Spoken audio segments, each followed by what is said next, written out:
What's going on, guys? Welcome back to the channel. You're watching 100% NUFC. So it's the match preview this Saturday. It's Newcastle United, my club, taking on Everton in the Premier League at 3 o'clock, St James's Park, a game that I'm really looking forward to. And yes, we do come off the back of a 4-1 defeat against Manchester United at Old Trafford. But let's be honest with you, I really want to move on from this game now, because what I do like about a defeat against a club on Boxing Day is you've got a chance to put it right a couple of days later against a club like Everton at home, and we'll have to put it right, because that performance at Old Trafford was simply not good enough from what we've set our standards this season.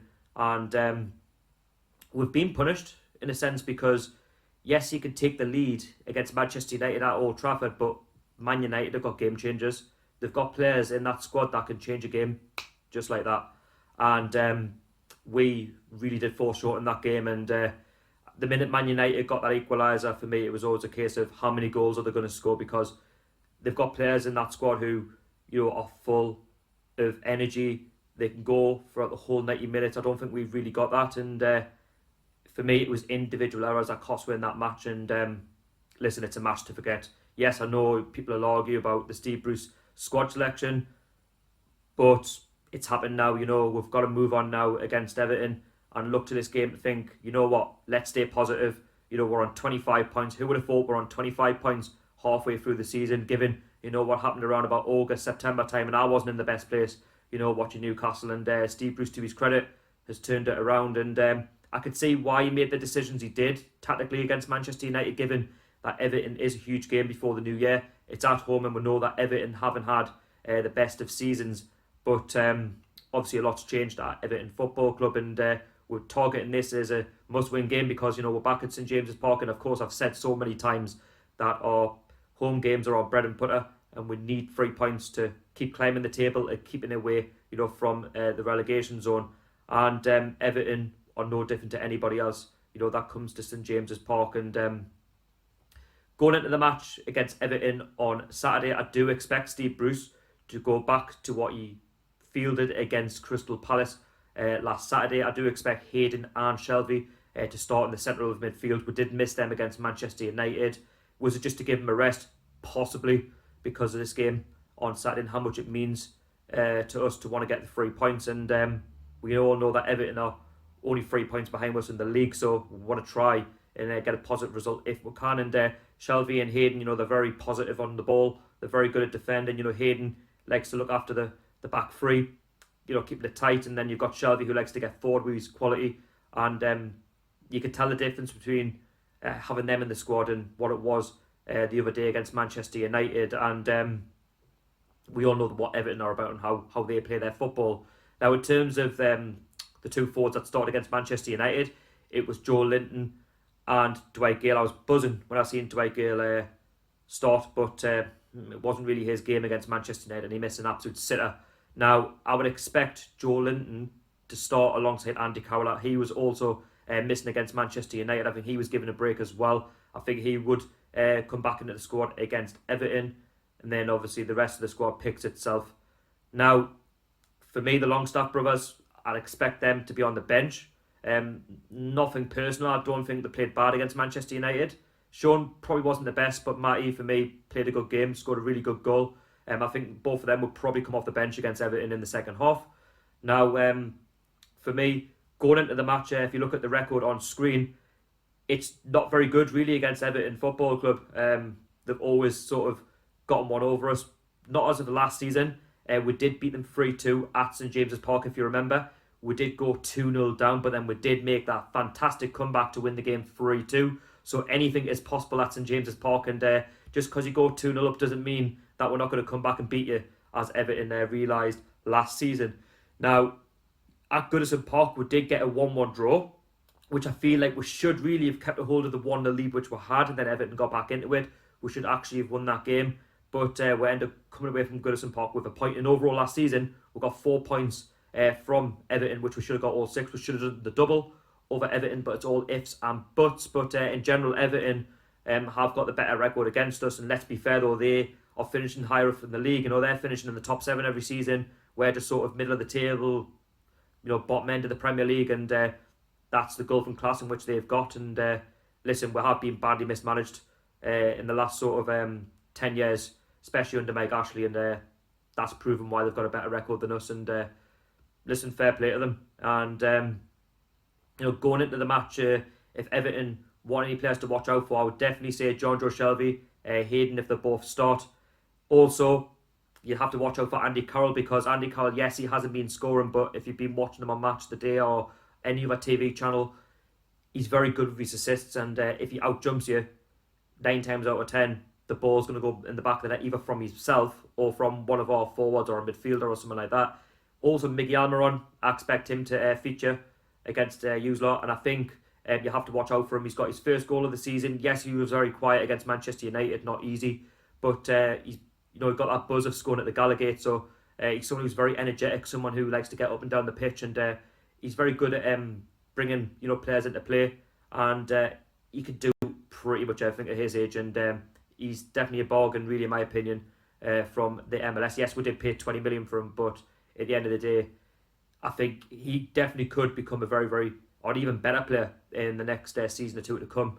And Joe Linton hasn't really been up to much as of late. He did play really well against Manchester United in parts. I'm going to say in parts because for me he didn't work the goalkeeper, but he did assist the goal for Matty Longstaff, and that can only be a positive, and that can only be a worry for your defence, because I know how much you've been leaking in goals this season. Now we are going to turn our attentions now to Everton. So Everton this season, for me, haven't been fantastic. They're currently 13th in the Premier League. They have picked up as of late. They did sack Marco Silva after a disastrous start to the season. Everton's ambitions are, to get into the top 7, top 6, European football, and they were so far short of European football this season, and they were so far cut adrift at the bottom end of the league. They had to make the change, and they did then bring in Duncan Ferguson, who was obviously on the coaching team anyway, who's got a big connection with Everton Football Club, and he managed to steady the ship, getting some good results against the likes of Chelsea, Arsenal, Man United as well. So he's done a fantastic job there. In a sense, very, very unlucky to go back into the sort of second or third coach role after picking up those points. But if you've got a manager like Carlo Ancelotti who's coming in, who's got a fantastic CV, someone who can motivate a side, someone who's won trophies, been there and done it with Chelsea, winning the Premier League, Napoli getting them into the Champions League last 16 this season, unlucky to be sacked in my opinion. Someone who's won the things that he's won. Everton have done very, very well to get a manager in of his stature, someone who can come in and just galvanise the squad and get Everton back to where they should be, which is obviously in the top 10, top 7, competing for European football, and the need an experienced head in the door. And obviously the reason why Carlo Ancelotti is signed for Everton in the first place is because they've got the new stadium coming very, very soon, and they've got ambitions as well of trying to get into the Champions League. At the minute, they're so far short of that, but it's not to say in the future that they can't get that. Obviously, they need to wait and see what they do in the next few months, step by step. Of course, they've got the January coming in the next few weeks, so are they going to strengthen there? Who knows? But Carlo Ancelotti so far, he's had 2 games in charge, and he's managed to pick up 4 points from those 2 games, which is decent, because he did have a little watching role actually against Arsenal. Then he got his 1-0 win yesterday against Burnley, which they fully deserved to win. And he's now playing a different style, and I've seen a different Everton yesterday to what I've seen in previous matches, and they look a lot more attacking going forward, and when they're defending really, really well, and that's the Everton that I think a lot of fans like to see. I know there's a lot of sort of rivalry between Newcastle and Everton. I kind of don't have that hate towards Everton. We could say the same thing for Villa. I think we all just want to compete, in the top 7, and they're saying they're better than us and we're better than them. At the end of the day, I think we're both poor. And that's the bottom line. We've both sort of fallen from grace, if you like, from being in the top 4, top 5. It happens. It's football. You just got to take each season as it comes. And under Steve Bruce, we're slowly getting there, but we'll have to wait and see over the course of the season. But in terms of Everton, we all know that they're a very, very direct side. They like to get forward, and they're not afraid to work your goalkeeper. So if there's any Newcastle fans watching this, there are a couple of players to watch out for. Well, there's more than a couple. Up front, they've got Calvert-Lewin, who scored against Burnley with his head. A fantastic header.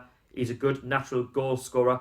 If I'm not wrong, I'm sure they got Calvert-Lewin from Barnsley. Was it Barnsley? But anyway, a very, very good buy there from Everton Football Club. He's got a lot of pace. He's very strong. And if you give him the service, he's got the pace to burn, and he'll put the ball in the net 9 times out of 10. And then the next one, you've got Richarlison, the tricky Brazilian, who now they're playing in a 4-4-2 alongside Calvert-Lewin.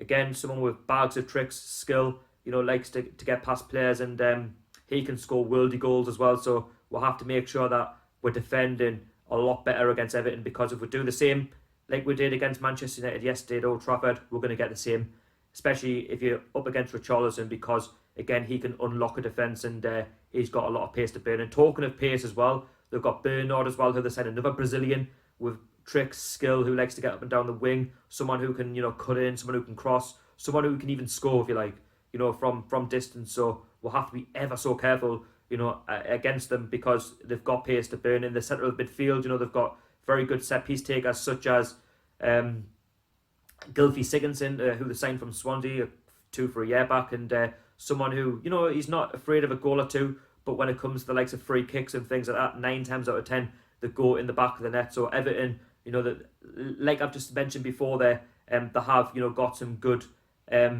attacking options there, but weaknesses, I would say, and Everton fans will probably disagree, is little arms Pickford.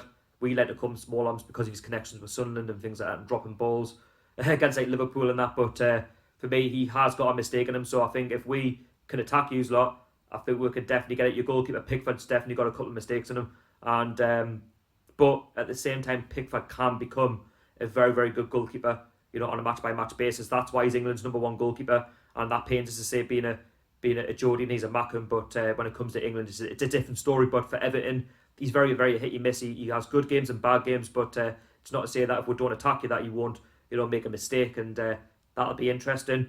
And then obviously looking at the whole complexion of Everton's side, they've spent a lot of money on it. They've underperformed this season, and that's why they've made the change that they have. And you can see so far that Carlo Ancelotti's starting to get the best out of Everton's side, but it's still early days. But in terms of the match on Saturday, for us, talking from a Newcastle fans' point of view, it's not going to be an easy game. Everton Newcastle has never ever been an easy fixture at all. It's always been quite difficult, and they've always given us a good game. He's got a very, very good squad, and I'm expecting a challenging game on Saturday. It's probably not the fixture I really wanted after a 4-1 defeat to Manchester United, but it's the Premier League. There's no easy game at all. Whether you play home or away, you've got to play with high intensity. You've got to play like you want it, and I want to see the players play for the shirt, on Saturday. I'm not saying that they didn't against Manchester United, but there was too many silly errors. I don't want to blame Fabian Schär for the 2 errors. Yes, he did make a couple of errors, but for me, it's a defensive team effort, and we weren't good enough on that day. But we'll have to make sure that we're on the game on Saturday, that we'll attack, and that we'll put the ball in the back of the net. And if we do take the lead, to make sure that we'll get 2 or 3 to kill off the game, because for me, 1-0 is never enough in the Premier League. It's a very vulnerable scoreline, and we'll have to make sure that when we're at home, we're taking advantage, especially if Everton come up and they don't play so well. We've got to take advantage of that. Don't get us wrong, a draw wouldn't be the worst result in the world. It's all about keep building. I think Steve Bruce is doing a lot better than everybody expected, and he's definitely turned me around a little bit, but he's still got to keep going. Just got to keep plugging away. There's a lot of games coming thick and fast, and we don't want to get too down after the Man United result. These things can happen. Just like the Everton fans, when they have their defeats, they can happen. It's football. You've just got to keep moving forward. Now, for me, going into the match, I think it will be a difficult game, but at the end of the day, we're at home under 52,000 fans as well.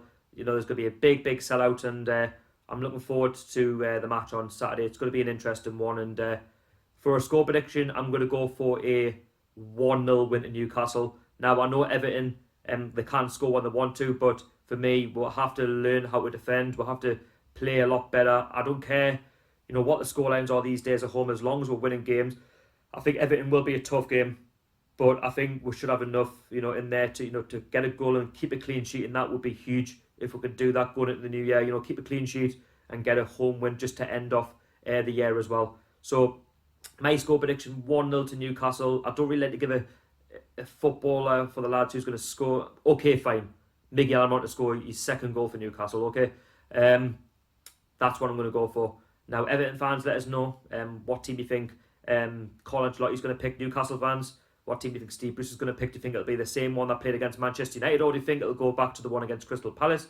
or do you think it'll be a completely mixed up team because of the fixtures coming thick and fast? So yes, if you are new to my channel and you enjoyed the preview, don't forget to go along and subscribe. I am on the verge of 2,500 subscribers, so if you can click sub, that would be massively appreciated. It's free. It's just down below there. Click the bell as well, so when I do release a video, you'll never miss one from myself. Also follow me on Twitter and Instagram. All social media will be down below in the description. And yes, I'll see you all in the next one. How are the lads?